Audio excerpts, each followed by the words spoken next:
Kita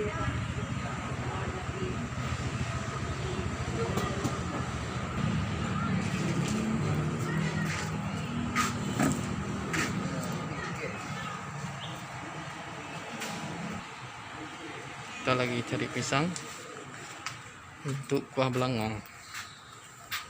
Namun ini penjualnya sepertinya lagi istirahat. Assalamualaikum. Oh, ada anak usaha. Assalamualaikum bang. Assalamualaikum. Assalamualaikum. Assalamualaikum bang.